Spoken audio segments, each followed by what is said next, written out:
Now, the UK is to help fund a detention centre on French soil. It's all, of course, to try to stop the flow of migrants crossing the UK via the Channel in those small boats. Yes, the deal was agreed in Paris yesterday between Prime Minister Rishi Sunak and the French President Emmanuel Macron at a summit to tackle the issue. Now, it's thought the UK will pay about £480 million over the next 3 years to help fund the measures, which are expected to be fully operational by 2026. Well, let's go over that and more. We're joined now by columnist and parliamentary sketch writer Madeline Grant, now, who joins us in the studio. Good morning to you, Madeline. So first of all, let's look at this summit as a whole, because it was significant, wasn't it? The first in 5 years between the French President and the British Prime Minister, and it looked very cosy, didn't it? Lots of back rubbing and holding of one another. It looked incredibly cosy. I mean, it was. It made the G7 look like, you know, a very kind of friendly affair by comparison. Yes. So can we read into that? Because obviously it's been very difficult over the past 5 years. The relationships have been very strained. The fact that things are getting closer together, some people won't like it, but in terms of negotiation over difficult issues, it's got to be a positive thing, hasn't it? Yeah, and I think that the deal that Rishi Sunak was able to agree with the EU about the Northern Ireland, that was a sign of a real thawing of relations. And so far, I think, it hasn't really translated into a massive uptick in the polls, but I think it's about Rishi Sunak's task now is to show that he can translate that improved relation into very tangible gains that people actually feel on the ground. Are the Brits and the French on equal footing here, Madeline? Because there was a stark difference in rhetoric yesterday. Rishi Sunak was speaking very warmly about President Macron. He was calling him mon ami, my friend, and he said he was very fortunate to be serving alongside Macron. But Macron was saying he hoped to have the best possible relations, but the UK needs to fix the consequences of Brexit. That's quite a stark difference in rhetoric, isn't it? Oh, yes, definitely. I mean, I think that Rishi Sunak was... He often does have that sort of very affable, kind of polite demeanour when he's speaking publicly in general, but I think perhaps he was speaking with the relationship that he'd like to have rather than the one that they currently have. So, best part of £500 million over 3 years, is that going to be money well spent? We don't know exactly what the French are contributing to this.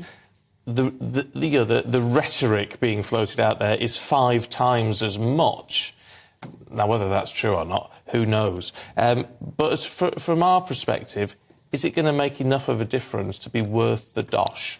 Well, the difficulty is that there's no, as the Prime Minister often says, there's no kind of single silver bullet that will solve this crisis. You have to look very carefully at the pull and push factors, and also to look at not just maybe coming together with France to enforce, to have better enforcement on the ground there, but also to have individual agreements with countries to return migrants. It's probably one of a number of different things, and but I think failure to do something about it will be totally cataclysmic for the Conservatives, because it seems to be one of those issues that no one has been able to get a grip on, and we're constantly told, you know, the rhetoric of take back control from the referendum is totally kind of totally belied by the fact that we have borders that look increasingly permeable. All right, so with that in mind, and we know as far as the public is concerned, according to the latest polling, the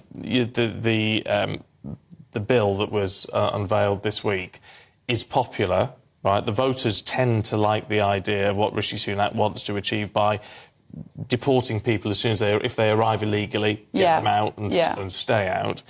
Without a returns policy in place, either with individual countries or with the EU, which is what Macron is saying, can any of that actually work? Well, this is what I've been wondering since it was first announced. I mean, I don't think it's going to be in front of the Commons early next week, so we'll know the full details then. But it struck me that I didn't see how this bill had teeth where previous bills didn't, like the Nationality and Borders Bill or like the problems with the Rwanda policy.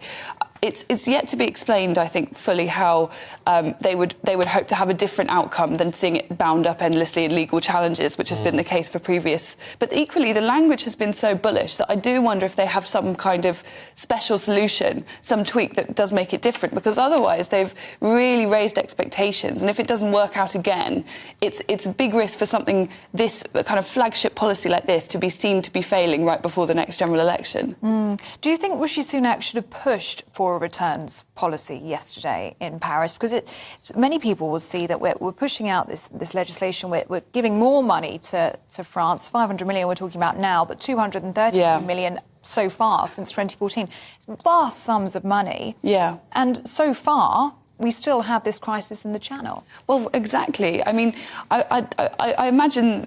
I can't think that he wouldn't have raised that issue behind closed doors. I mean, clearly there's a long way to go yet before something like that is going to be agreed publicly. But I completely agree with you. If it turns out to be something that's toothless and has no effect, it's going to really backfire on the government because they have made such a song and dance about it that if they... And it was one of the Prime Minister's 5 pledges or 5 missions or whichever it was at the start of the year. Yeah. So he's going to have to deliver something, or he's got egg on his face. Yes. Which is not what you need in the run-up to a general election. No, it's not. Madeline, really good to see you. Thanks very much indeed.